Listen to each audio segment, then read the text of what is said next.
From a young age, I was fascinated by the power of words. When I first picked up a pen, everything else faded away, leaving just me and the paper.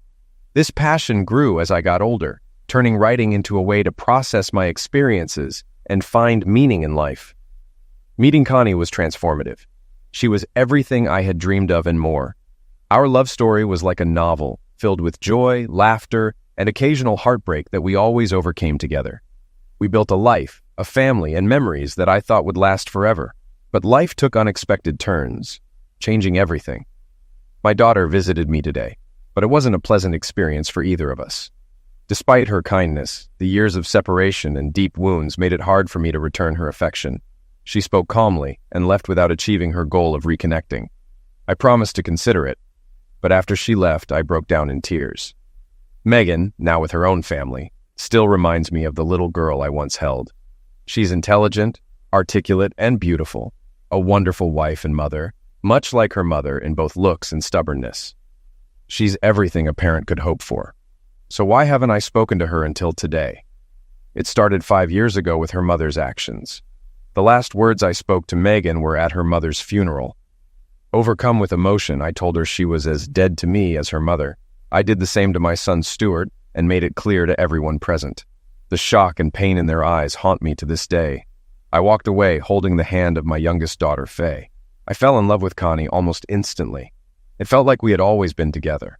Our love was perfect, like apple pie and vanilla ice cream. Even before we took our vows, people said we looked like an old married couple. We married after college and had just celebrated our 25th wedding anniversary. Our 25th wedding anniversary was a grand celebration on a sunny June day, surrounded by family and friends. My father sat at the head table with Connie's parents and our 3 children. Friends and neighbors congratulated us and showered us with gifts. Even the mayor gave us a sign declaring June 14th as Connie and Mark Jenkins Day. Over 200 people gathered under a big tent, laughing, eating, and dancing late into the night.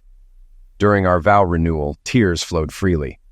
I was completely focused on Connie, the woman who completed me and whom I loved deeply. I didn't notice anyone else around us, not even our children or our golden retriever, Bo. Our oldest daughter, Megan, had just returned from her honeymoon. Stuart had finished his 2nd year of university, and Faye her 1st. It was wonderful to have the whole family back home. I secretly missed the chaos of having the kids around, and I think Connie did too. We felt like a complete family again. A few days after the party, I was returning rental equipment when I slightly damaged my truck's fender. At home, I turned too sharply and hit the headlight of a new Lexus. The officer who responded, Greg, had grown up with Stuart and played on his sports teams. Now taller and authoritative in his uniform, Greg made me proud, just like my own children. After finishing the paperwork, Greg and I chatted. Our conversation ended with a comment that planted a seed in my mind, growing like a grass in my thoughts. "Well, Mr. Jenkins," Greg said, extending his hand, "I need to get back to the station. It was nice seeing you again. I'm sorry I missed your anniversary party.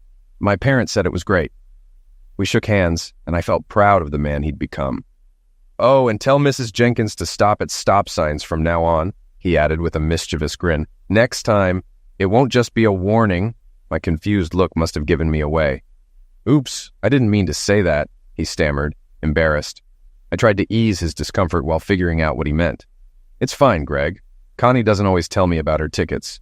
She thinks I'll get mad and take away her driving privileges. I won't, but I let her think that for some leverage at dinner. What was the ticket for? I might tease her about it." "Sorry, I shouldn't have mentioned it. It's really no big deal." "Really, it's just friendly teasing. What happened?" "On Saturday the 31st, your wife turned onto Highway 40 from the Holiday Inn without stopping at the sign. She didn't hit anyone, but she accelerated quickly, so I had to pull her over and give her a warning for missing the stop sign." "No damage done?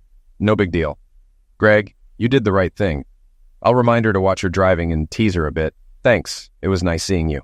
After unloading the chairs and tables, I sat in the truck reflecting on my conversation with Greg. On the 31st, I was at my dad's house helping him with chores. It was 2 weeks after Megan's wedding. I remember taking Dad to tour an adult home, though he wasn't interested. I spent all Saturday with him and got home late Sunday. Connie didn't mention the ticket, just said she had a quiet afternoon reading. I dismissed Greg's comment as a mistake since Connie wouldn't lie to me. A month after the party, my sister called saying she found Dad on his kitchen floor.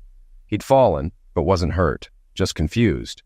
I planned to visit that Saturday and convince him to move somewhere with more help. Maybe this time he'd listen, but probably not. He's stubborn. With Stuart and Faye home for the summer, I insisted they come with me, playing the guilt card. You haven't seen Grandpa in a while, and he won't be around forever, I told the kids, and they agreed to go. Connie said she would enjoy the quiet and finish her book. During the ride, Stuart talked about a girl he liked from his philosophy class, and Faye said she planned to finish college without worrying about boyfriends. We discussed their views, leading me to share, yet again, how their mom and I met. Dad was thrilled to see the kids, more excited than I'd seen him in a long time. We ate lunch, talked, and enjoyed the morning. Around noon, he fell asleep, so we split up to let him rest. Hey, watch Grandpa. I'll be right back. I need to get something to take down that dead tree in the backyard, I said. Stuart and Faye watched TV while keeping an eye on him. I intended to get the chainsaw and ropes from home, but ended up turning off the interstate onto Highway 40. At the bottom of the hill, I saw the Holiday Inn entrance and, without thinking, turned into the parking lot. I noticed the stop sign Connie had missed, realizing how easy it was to overlook. As I circled the lot, I saw a car that shouldn't be there. Connie's silver Toyota Camry with her distinctive Conwoman license plate. I got out, looked inside, and saw nothing unusual. The doors were locked. Curious, I called home and got the answering machine. Then I called her cell. Hi, honey, how are you? She asked cheerfully. I lied. Oh, nothing. I was grocery shopping for Dad and decided to call you. I called home, but since you didn't answer, I called your cell. Where are you? I'm at the mall. I finished my book and decided to do some shopping. You don't mind, do you? She replied. Wow, she just lied to me, I thought. No, just don't spend too much. What time will you be home? I inquired. Around 6. Do you want me to make dinner? She offered. No, I'm not feeling well. I'll probably stay at Dad's tonight and send the kids home. I'll let you know, I responded. Okay, call me when you decide, she said sadly. Did you go to the mall alone? I questioned. Yes, by myself. Just got here. Why? She asked. Just wondering.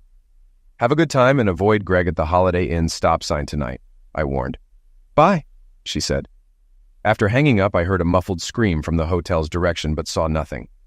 I waited by Connie's car, and a few minutes later, a police car pulled up. Greg got out. Hello, Mr. Jenkins. Did you call emergency? Greg asked. No, I didn't, I replied. Well, someone reported a car break-in. I better talk to the manager, Greg stated. Greg, can you do me a favor? I asked. Sure, Mr. Jenkins. Anything, he agreed. Can you check if Mrs. Jenkins is here and who she's with? I'll be next door, I requested. Oh, I'm sorry, Mr. Jenkins. I'll find out and come back, Greg assured before driving toward the entrance.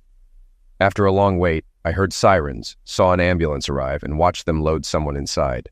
Greg returned, looking sorrowful. I'm sorry, Mr. Jenkins. Your wife tried to run through a sliding glass door and got hurt. She's at County Hospital, bruised and hysterical. The man with her left when the ambulance did. I have his details, but you'll need to file a form at the station to get them. I'm very sorry. He extended his hand, but I was too stunned to respond. After he left, I broke down in tears. Somehow, I walked back to my dad's house, standing in the driveway, dazed. Faye saw me and ran outside. What's wrong? She asked. I couldn't speak, and she started crying when she saw me break down. When Stuart came out, I told them their mom was in the hospital and they should go help her. I didn't explain further, but they quickly got in the car. I tossed the keys to Stuart, saying, I'm staying here tonight. They looked confused, but drove off. I made sure Dad was okay, then collapsed on the couch, overwhelmed. Dad rolled over and sat next to me. What's wrong, Mark? He asked. We rarely discussed closeness matters, so I stayed silent, expecting him to tell me to act like a man. But instead he shared, After you were born, I stole from work to buy your mom a dress. I got caught, repaid the money, and was put on probation. Your mom was furious and disappointed, hurting our marriage. But one day she found me a job lead, hugged me, and forgave me. From then on, I strive to be a better man for her. Maybe you need forgiveness or to forgive, like she did. I'm proud of you, Mark. I love you very much. He placed his hand on mine and prayed silently before leaving. I stayed on the couch as night fell. I ignored my ringing phone, feeling on the edge. The next morning after making breakfast for Dad, I went into the backyard alone. Around noon, I felt a hand on my shoulder. Hey, Dad, are you okay? Faye asked, her eyes red and tired. I shook my head no. She hugged me like she did when she was 3, and we both cried. Eventually, she spoke. Dad, Mom's okay physically. She has a concussion, 4 stitches, a broken nose, and bruises. But emotionally, she's a wreck. The doctor gave her something to sleep, but she wakes up screaming your name. Megan and I are with her. Mom keeps asking why you aren't there. She told us what happened, and I confronted her. I told her what she did was unforgivable and that I hated her. Don't say you hate your mother, I interrupted angrily. She loves you and you love her. She made a mistake and I need to figure out what to do. Dad, she cheated and lied to us. She doesn't deserve our love, my child retorted. It doesn't matter, she's your mother, I insisted. But she's also your wife. Do you still love her after what she did? They asked. I was silent for a long time, trying to process everything. I don't know. I'm still in shock. I need time to get my emotions and thoughts under control. Right now, my heart hurts too much to think clearly, I finally replied. Daddy, I'll always support you no matter what you decide. I love you, they said. We hugged and cried, then watched a hummingbird flit between the trees, each lost in our thoughts. I spent the weekend with Dad, talking to Megan and Stuart on the phone, but refused to talk to Connie. I wasn't ready. On Monday, I called work and took a few days off. For the next 3 days, I sat in the backyard, wallowing in my sorrow, with Faye never leaving my side, worried about me.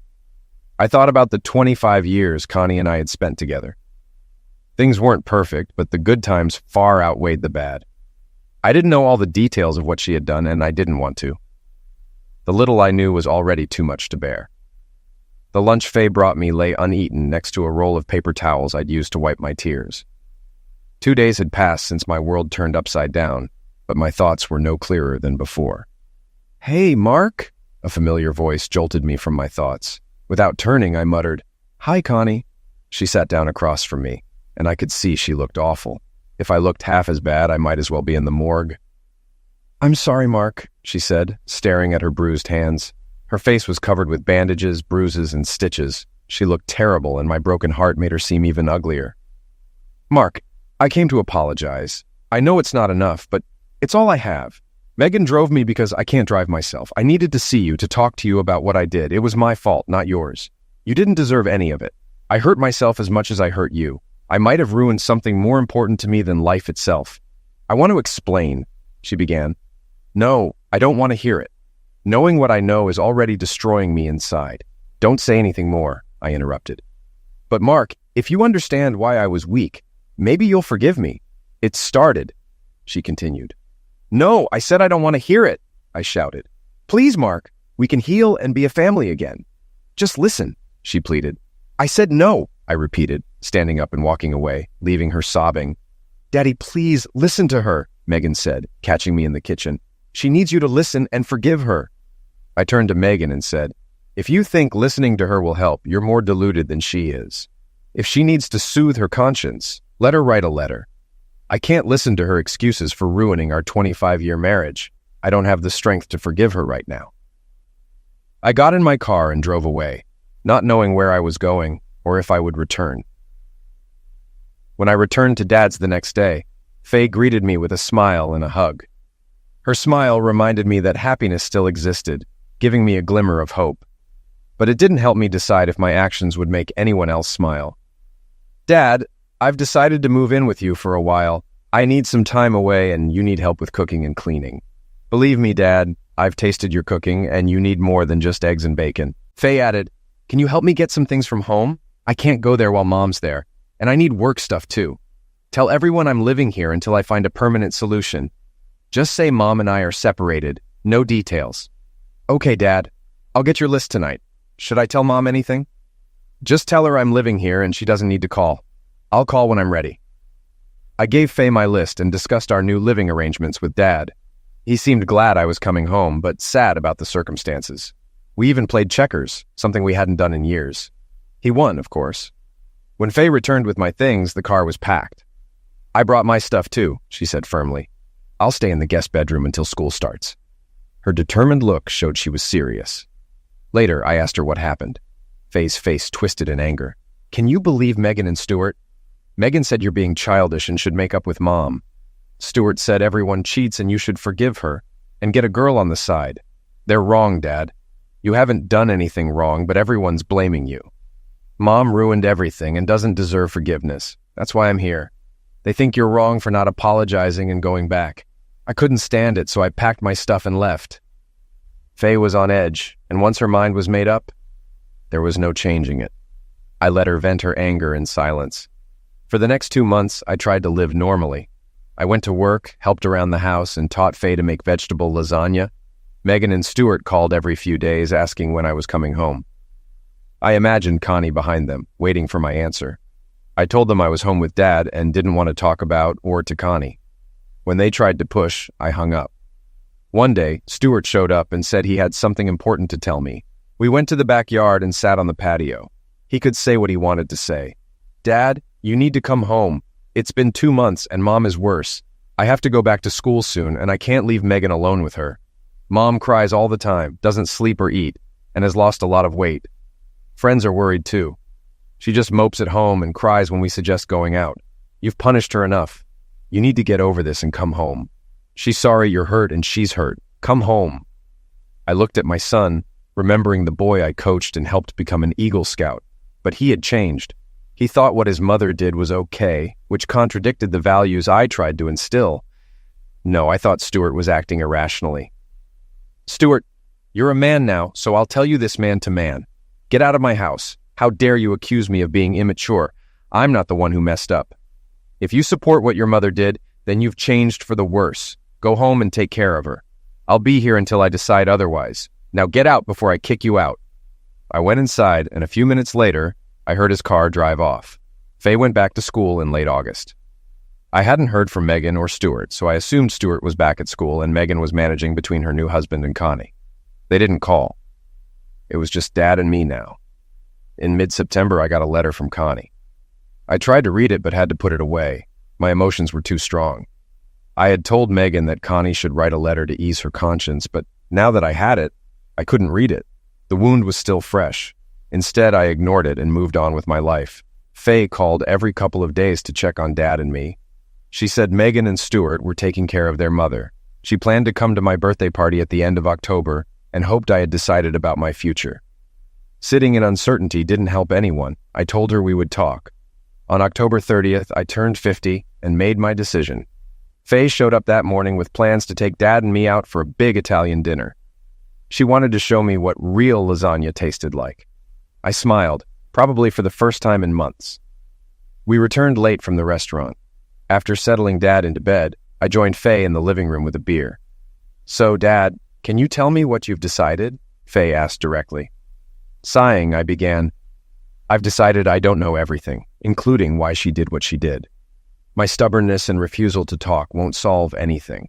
I read her letter, and while I'm not sure I believe everything, I need to give her a chance to explain. Reconciliation seems unlikely, but we need to talk. If I don't believe her, I'll file for divorce. We were both miserable apart. I'll meet with her and see where we stand. I'll call her tomorrow. Faye's phone rang, interrupting me. It's Megan, she said, and stepped outside. She returned 5 minutes later, pale and with wide eyes, and threw herself into my arms, sobbing. Daddy, Mom's dead. Megan found her in the bathroom. It looks like she swallowed a vial of sleeping pills. Megan didn't say anything else. I couldn't comprehend. Connie's dead? Arranging the funeral for the woman I loved for 25 years, the mother of my children who had a lover behind my back, was overwhelming. I tried to appear stoic with the kids, but they knew I was barely holding on. In the evenings, I sat in the backyard, looking at the unused swing, remembering Megan, Stuart, and Faye playing while being chased by their mother. I looked at the azalea bushes Connie and I planted after we moved in, remembering the good times, gatherings, and moments we shared under the stars. Just having her in my life made me feel warm. Now I felt cold and lonely. I had a lot of unresolved feelings, especially about my role in Connie taking the sleeping pills. I didn't put them in her hands, but my refusal to talk to her contributed to her depression. I wanted her to feel my pain because I loved her so much. She did the one thing that could destroy me, and now I may have destroyed her. I never wanted her to die, just to understand my hurt. Now I'll never know. She ruined our marriage, and I ruined hers. We were both wrong. May God have mercy on our souls. Tomorrow is Connie's funeral, my last chance to see her. I needed to control my emotions, face our friends and family, and say goodbye without breaking down. As I heard a car roar down the street, Megan approached me from the back door. "Dad, are you okay?" Megan whispered, settling into a chair across from me. "No, not really." We sat in silence, listening to the rustling leaves. Megan broke the silence. "None of this would have happened if you had come home and forgiven her. She made a mistake. You've probably made mistakes she forgave. She said she couldn't live without you. Your pride liquidated her." Stunned, I sat with my mouth open. My own daughter blamed me for my wife's end of life. I hadn't had an affair or lied to friends and family. I didn't take sleeping pills to ease guilt. Megan continued. "Tomorrow will be tough. Everyone is invited to the house afterward. There will be a lot of people. You don't have to do anything or even be here if you don't want to. Stuart and Mom's friends will help with the food, so you don't have to worry." Megan didn't want me at the funeral. Maybe I was too emotional and stressed to understand her correctly, but I didn't want a confrontation with my daughter before her mother's funeral. I went inside, down to the family room where I slept. The next morning, I dressed in a suit and tie. The kids were already ready in the living room. Faye fixed my tie like her mother used to. Then we walked to the waiting limo, her hand in mine. She was silent, head down. At the funeral home, friends crowded the foyer. They parted as we entered the viewing room, but their expressions confused me. There was no pity, only disdain and contempt. Few made eye contact. I nodded to some, but they turned away. My boss shook my hand and said, "I'm sorry." But others looked at him with contempt. The kids received sympathy, but I was puzzled. I had little funeral experience. This one was nothing like my mother's. Faye and I knelt at the casket. Soft organ music played, but I heard whispers behind us. Unforgiving creep left her. It's because of him. Hypocrite son of a witch liquidated her. Faye squeezed my hand, hearing it too. The preacher's words were soothing, and Connie's friends sang a poignant, non-traditional hymn Connie loved. She shook hands with Megan and Stuart, but said nothing to me or Faye. Several friends spoke, and Megan was the last. She talked about mercy, forgiveness, and how Jesus forgave those who crucified him. Listening to her, I finally understood. When we arrived at the gravesite, a cold wind blew as we listened to the preacher's final words. At the end, he gave each of us a red rose to place on the casket. I went first, followed by Faye, Megan, and Stuart. Dad's old work buddy helped him pass the casket. It was one of the most emotional days of my life. Before we left the grave, I stopped Megan and Stuart. With all the anger I felt, I said, "Megan, Stuart, I know what you did, and I've made a decision. Because of your actions and the way you defended your mother, making me look evil, you are both dead to me, just like the woman we buried. Don't speak to me, come to my house, or socialize with me. I am no longer your father." I then addressed the gathering. That includes all of you.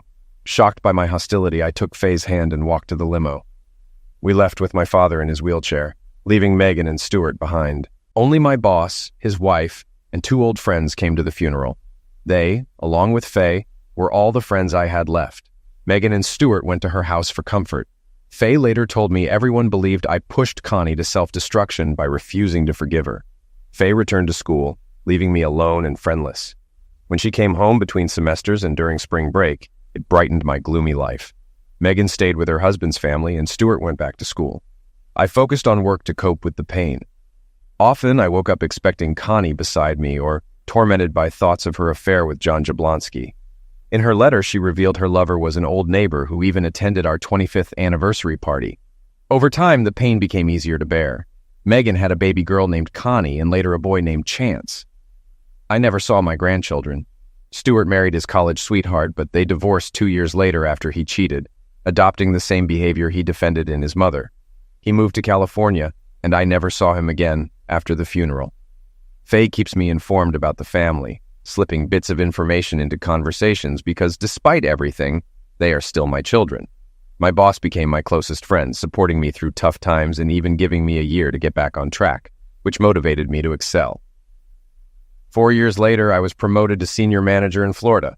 I sold my house, moved to Orlando, and began managing the Eastern U.S. distribution center. I also got another golden retriever for Bo. Now all 3 of us are happy in Maryland. Most of my friends deserted me, leaving me isolated. Faye graduated with honors and landed a management position in Florida, living with me until she finds her own place. Dad died a year after Connie, It's been 5 years since my life changed, and I lost everything except Faye. But even she wants to build her own life. I needed a purpose to avoid becoming a lonely old man with only my dogs for company. I rediscovered my passion for writing, starting with short stories and selling a few to a local magazine. One weekend, I began outlining a story about a difficult time in my life, which turned into much more than a short story. I hesitated, knowing it would dredge up painful memories, but eventually wrote a manuscript over 4 months. I didn't want anyone to read it, so I boxed it up. The writing process itself was cathartic, helping me face and defeat my past demons, allowing me to live again. I enrolled in a creative writing class at the local community college to improve my skills. Most classmates were young and inexperienced, but I found camaraderie with 2 other seniors. Together, we aimed to show the youth of Orange County, Florida, the essence of good writing. Maurice was retired and writing a book about his family's Civil War involvement. Alicia, a widow, was taking courses at the community college to keep her job and find new interests. She had raised 5 children as a stay-at-home mom and moved to Florida after her husband's end of life, using the insurance money to start fresh. Alicia and I found common ground quickly. I listened carefully to her, taking mental notes since I hadn't dated in nearly 30 years. One day she realized she was doing all the talking and asked about my background. I gave her a brief overview, but she pressed for more. Finally, I invited her to dinner at my place to learn my full story. She smiled beautifully and accepted. "Dinner was wonderful, Mark," Alicia said as we stepped onto the patio. "I don't know many men who can make such delicious vegetable lasagna. What other surprises do you have?" "I think you know most of it. I run the Folks Industries distribution center. My daughter Faye lives with me. My wife died over 5 years ago. I have 2 other children, and you've met my Goldens, Bo and Luke. That's me in a nutshell. Boring," I replied. "You promised to tell me your story if I came to dinner, so I'm waiting," she prompted. Instead of speaking, I brought out a box with my novel, a story about the biggest events in my life. I've been writing for years and sold a few short stories. This novel is about me and my family. Writing helped me process the pain from my wife's end of life and my family breaking up. "I haven't shown it to anyone and would love your opinion," I explained. She looked at me with admiration. "I would love to read your book." "What's it called?" she asked. "Fair Weather Friends," I answered. "Wow, it's heavy," she said, taking the book. "It's 987 pages. I want your honest opinion." "I haven't shown it to my daughter because it would bring up old feelings," I admitted. "Mark, I'd love to read it and give you my opinion. I'm very particular and tell it like it is." "I'll start tomorrow," she assured me. We talked about writing classes, Florida nightlife for people our age, and ended up sharing opinions on some of our favorite movies. We had a nice evening, and for once, the Florida weather improved. As I walked her to her car, she kissed me on the cheek. I felt like a teenager again as I cleaned up after our little dinner. Alicia wasn't in class for the next meeting, and I hadn't heard from her since our dinner. I began to wonder if she read my book and thought I was some kind of freak to be avoided. I considered calling her but didn't want to seem intrusive. 2 weeks later, she called when I wasn't home and left a message on my answering machine. "Hi, Mark, it's Alicia. I want you to come to my house for dinner Friday night. My son is in town and staying with me for a few days, and I want you to meet him. I may have a little surprise for you when you get here, so bring a bottle or 2 of that fine white wine we had the other day and be here at 7. Call me back and let me know. Bye." Friday night, I dressed casually but nicely and brought 2 bottles of 2012 Balthazar Cabernet Hattenheimer Schützenhaus. I had read in a local Orlando magazine that it was one of the best white wines of the year, and since I knew nothing about wines, I decided to trust the article's author. It paired well with the lasagna, and I hoped it would pair well with whatever Alicia was serving. "Hi, Mark. Come on in." Alicia's face lit up as she gave me a tour of her house. When we stepped out onto the patio, I saw a small table set for 3 with candles and wine glasses. A man appeared between 2 orange trees in the light of the dining table. "Mark, I'd like you to meet my son, Barry. Barry, this is Mark Jenkins." "It's a pleasure to meet you," he said, shaking our hands. "Mom has told me a lot of good things about you. She's impressed, and it takes a lot to impress her." "It's nice to meet you too, Barry, but everything she said is probably a fabrication from our creative writing class. There's not much interesting about me." Alicia smiled and pointed to the table. She took the bottles of wine and put them in the refrigerator while we sat down. When she finally sat, she smiled her beautiful smile again and took my hand. "Mark, I invited you here under false pretenses. We'll eat once the wine has cooled. But first, I want to talk and tell you what I think is amazing news. I think it will be a surprise to you. Hopefully a good one. My curiosity was piqued, but at the same time, I was more than a little nervous. Mark, my son came here today to meet you because I did something you probably wouldn't have approved of if I had asked you beforehand. But I did it, and now it's too late. So if you're going to be mad, just go ahead and be mad. Okay, here's what I did. I finished your book in 2 days, and it blew me away. I couldn't tear myself away from it once I got about halfway through. It was the most inspiring and heartbreaking story I have ever read. I cried at the end of the chapter where you go to live with your father after finding out about your wife. I cried at the end when you talk about your children. Mark, this was the most fantastic book I have ever read, and I had to share it with my son. I sent it to him and he read it. He doesn't usually read unsolicited books by unknown authors, but at my request he did. He is my son and he had no choice. Mark, he liked it too and wants to help you edit the book so we can publish it later. Isn't that fantastic? I just sat there looking at her, and she smiled back at me. I didn't know what to say or do. I probably looked pretty stupid, but I couldn't help it. When I shifted my gaze to Barry, he smiled back and continued where his mother had left off. Mom's right, Mr. Jenkins. This is the best first novel I've ever read, and I've read quite a few. You see, I work at Prentice Press in New York, and I'm the assistant managing editor in charge of screening submissions from authors like you. We get about 100 new books a month, and I have to read and evaluate them before sending them to 2 other reviewers. If we all agree that what we read is worthy of publication, we work with the author to have their manuscript edited and prepared for publication. Your book has gone through this process, and we want to publish it. We can discuss the details after dinner, but for now, I want to congratulate you on creating such a moving book. It will be a real winner. I was dumbfounded. I'm sure now that the expression on my face went from stupid to idiotic in the blink of an eye. Alicia's smile increased tenfold as she watched me sit there with an idiotic expression, not knowing what to say. Finally, she stood up, kissed me on the forehead, and went to get dinner. While making the salad, I regained the power of speech. We talked about my book and its parts. I saw Alicia tear up as we talked about certain parts, and I know I did too. We ate Alicia's version of mahi-mahi and talked some more. While enjoying sweet peach cobbler, Barry outlined the process and the work I needed to do. He talked about promoting the book and what royalties I could expect. I wasn't going to get rich. By the time he drifted off to sleep, my head was spinning with everything I'd just learned. Alicia poured the last of the wine, and we sat together in the cool night breeze, discussing what it was like to be a famous author like Stephen King or J.K. Rowling. I wasn't in their league, but it was fun to fantasize. It was past midnight when I came back to reality and decided it was time to head home. Alicia walked me to my car, and this time she gave me a deep kiss that touched my very soul. It reminded me that I may be 55 years old, but I wasn't dead yet. I hadn't felt anything like that since Connie, and the thought made me sad. For the next 3 months, I worked with an editor at Prentice Press, revising and polishing my manuscript. We had one face-to-face meeting and many emails and phone calls. The first thing I had to do was transfer my MS Word version into the software they recommended. I found it easy to use for editing, but cumbersome for creating new pieces from scratch. When we were both satisfied with the final product, a printed sheet arrived via FedEx overnight mail, and I spent the entire weekend going through it sentence by sentence, word by word. No matter how many times I reread it, I always found something to change for the better. My editor warned me it would be this way, and she turned out to be right. I worked all day at Fox Industries and all evening on my novel. Faye was absolutely thrilled with my book. I told her she couldn't read it until I got the first copy from the publisher. She made sure I ate, exercised, and watched the evening news before bed, acting like an old mother hen. Alicia, on the other hand, only came over on weekends. She said she didn't want to deprive me of my creative energies. We'd go out to dinner or I'd cook something at home.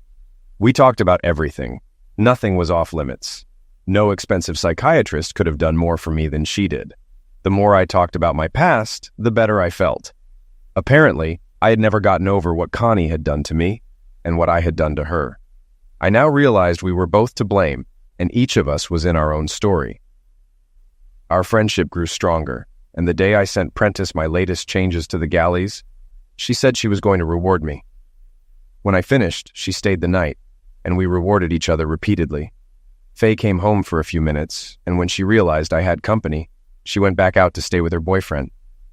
Alicia opened up a new appreciation of life in me. My book appeared in stores on May 1st. I was contractually obligated to do several in-person signing sessions around the country, one of which was in Ellicott City, my old hometown in Maryland. I was both alarmed and terrified by the event. I took 3 weeks of vacation and went on a book tour. One might imagine the life of an author as glamorous and uncomplicated, but it wasn't at all for 28 days straight. My routine consisted of flying or taking the train to a new city, checking into a hotel without unpacking because I wasn't going to stay there long, going to a book signing and talking to everyone in a long line of well-wishers and fans about how my book had changed their lives. I really enjoyed chatting with everyone at the book signings, but the travel and hotels got boring quickly. Alicia showed up unannounced to have me sign her book in 2 cities, replacing my book signing tour routine with absolute joy. She acted shy and demure, and I played the world-famous author seducing a local woman. She stayed the night and helped me stretch out all the aches and pains that air travel can cause. Every time she left, I felt a void in myself where she used to be. We talked on the phone, but it wasn't the same as holding her in my arms. I began to feel something I hadn't felt in years, something only someone in love can understand. I hoped she felt the same way. The last stop on my tour was my old hometown. I'd asked if it could be the last one, and Prentice was very gracious. I knew the bookstore well, for it was only a few miles from my old home. The event was to begin at noon and last until 4 o'clock. When I arrived at the store, there was already a long line of people waiting in front of a table with about 50 copies of my book neatly laid out, along with a large poster with my picture on the cover and an announcement of the book signing time. I looked around and saw a few people in line that I remembered. First in line were my former boss and his wife. I immediately went over to them, gave them both a hug, and then got a signal to sit down and start signing books. We exchanged phone numbers, addresses, and email addresses, and I promised to come back and take them both out to dinner. I was so happy to see them that I almost forgot about the growing line behind them. I signed books, chatted with them, and smiled at everyone in line. A couple of times I got up to take a picture with someone. Overall, it was a much better experience than I expected. About 30 minutes in, one of my old friends came up to me and held out my book. He was one of those people at Connie's funeral who wouldn't look me in the eye or talk to me. I signed the book to my old friend, smiled, and gave him a friendly handshake. Then he did something I didn't expect. He said in a very quiet voice, "I'm sorry for the way I treated you. I didn't realize until I read your book." He shamefully turned and walked away. Similar apologies came from several of my former friends throughout the day. People I once called friends apologized for the way they treated or judged me. I was almost embarrassed when they left. The most surreal moment occurred when Lenore Jablonski approached the table with a copy of my book to autograph. She approached with an awkward grin. "Hi, Mark. I'm sorry to see you again after everything that's happened, but I thought I should meet you and sympathize a little. I can't apologize for what John did to you, but if it makes any difference, you should know that I kicked that son of a witch out shortly after Connie died.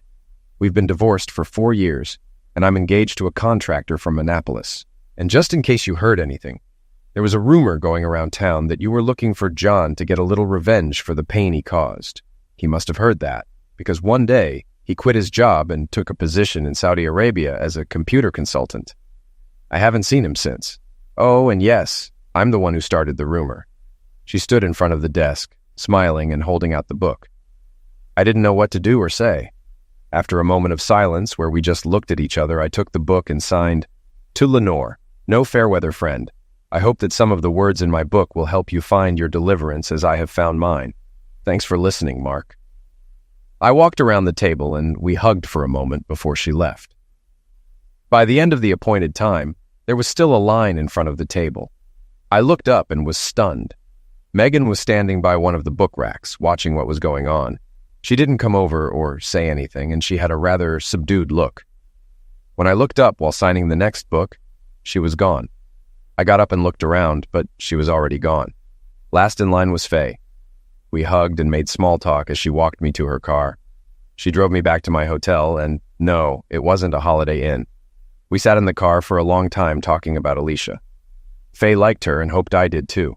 When I told her I thought I was in love with Alicia, she put her arms around me and sobbed on my neck. Luckily, just as she was hugging me, a police car appeared nearby and flashed its headlights. Police Sergeant Greg got out of the car and tapped on the window as we all got to know each other. It was like a mini reunion. We talked, laughed, hugged, and I told him what I was doing in town. He hadn't read my book, so I pulled out one of my stockpile and signed it for him on the cover. To Greg, meeting you changed my life. No offense. Someone had to do it, Mark. Greg had to go off on business, and Faye and I went to the house and had dinner. All in all, going back to where it all started wasn't as traumatic as I had expected. It was a big shock to see Megan on the other side of my door.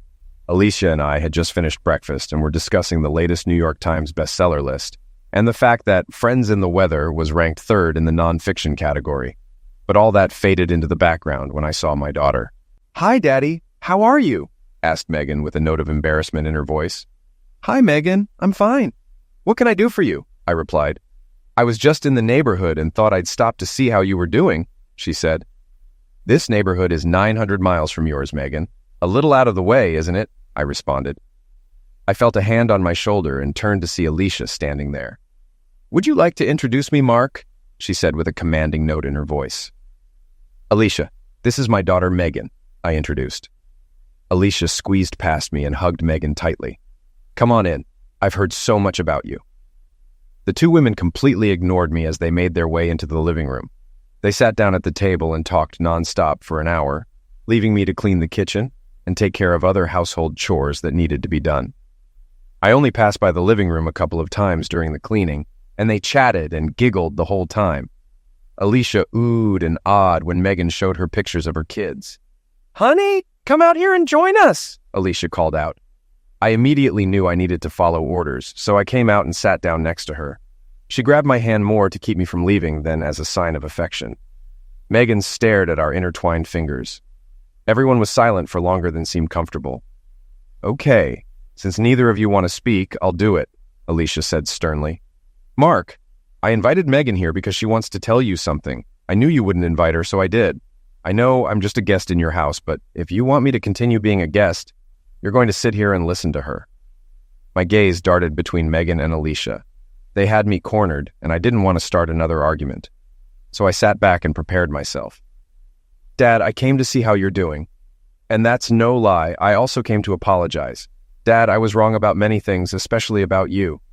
I thought everything that happened to Mom, Stuart, and me was your fault. I only saw part of what happened back then. It wasn't until I read your book that I saw everything from your point of view.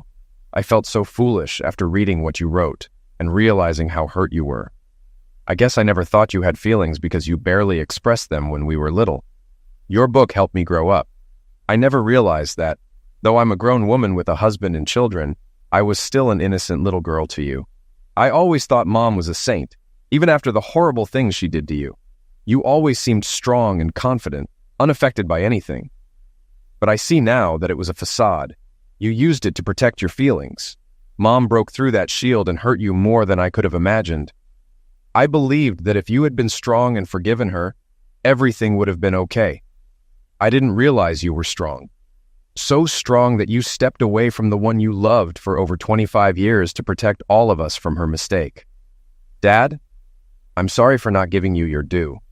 Instead, I abandoned you and told everyone it was your fault. After Mom died, I told people she died because of what you did. I was wrong and I realize it now. I've started to correct my mistakes. I bought many copies of your book and gave them to all your and Mom's old friends, asking them to read it. I told them you did nothing wrong and were hurt more than anyone could imagine. I saw you at a book launch a few weeks ago and watched you. I wanted to come over and hug you, but I didn't have the courage. Today, I'm here to apologize and ask you to be part of my life again. It's been over 5 years now. You have 2 beautiful grandchildren you've never seen. I want you to come home. I want you to be my father again. I don't want to be dead to you anymore. I love you, Daddy, and I need you to love me again. Please." Megan put her head down and began to cry. At that moment, I felt a prick of guilt. I glanced at Alicia, who was looking at me, waiting to see what I would do. I pondered Megan's words and how I should respond. As I deliberated, I decided to stall. "What about Stuart?" I asked Megan. "How does he feel about me? Did he know you were coming here?" "Stuart is such a prick. I think what Mom did hurt him the most. After Lori caught him cheating and divorced him, he moved to California and started living wildly. He's been bouncing from one girlfriend to another. I heard he was dating a married woman whose husband was opposed to their relationship. So Stuart left town to avoid consequences. He still thinks everyone cheats and it's okay. He doesn't know I'm here and I don't care what he thinks. Her tirade didn't give me enough time to think about my response, so I decided to delay again. Megan, what are your plans now? Are you staying in town? Do you have a place to stay? I'm staying at Faye's. She wanted me to see her new apartment, so I'm staying there for a couple of days before heading home. I'll tell you what I'll do. I'll think about everything you said today and let you know what I decide. That's the best I can do right now. Dad, honestly, I didn't even expect this much. Thank you. I'm going to see Faye now, Alicia. It was nice to finally meet you. I hope to see you again soon. Take care of my dad for me. Megan left as suddenly as she had appeared. I had a lot to think about, but this time I had a guide who wouldn't let me do anything stupid. Alicia was a part of me now, and I couldn't imagine my life without her. When I was alone with Alicia, I let my emotions run wild. I didn't want her to see me cry. When Alicia and I returned from our Caribbean cruise, we flew straight to Maryland. The cruise was a gift from Prentice Press because the book, Friends in the Weather, had hit #1 on the New York Times bestseller list. I met my 2 grandchildren, who are now 2 and 4 years old, and showed Alicia around town. There were many memories in the old place, and Megan and I began to make new ones as father and daughter. Alicia, with her grandparenting experience, gave me valuable advice to help me through the awkward moments. But the best moment came at dinner with Megan's family when I announced that Alicia and I had decided to get married. We made this decision during the cruise and wanted to let Megan know in person. Faye had already started planning the wedding. We were also going to visit Alicia's children to share the news. Alicia and I are very happy. We both said that when we were young, we never would have thought our lives would turn out this way. In our youthful naivety, we believed we were invincible and that our first true love would be our only love. But life didn't turn out like a fairy tale. It unfolded like millions of other real stories. I was happy with Connie for 25 years, and I expect to be just as happy with Alicia for the next 25 years. Maybe I'll write another book about it. Grow old with me. The best is yet to come, the last life for which the first was created. Our times are in his hand. Who says I have conceived the whole youth shows only half? Trust God, see the whole. Fear not heck. Robert Browning was smart.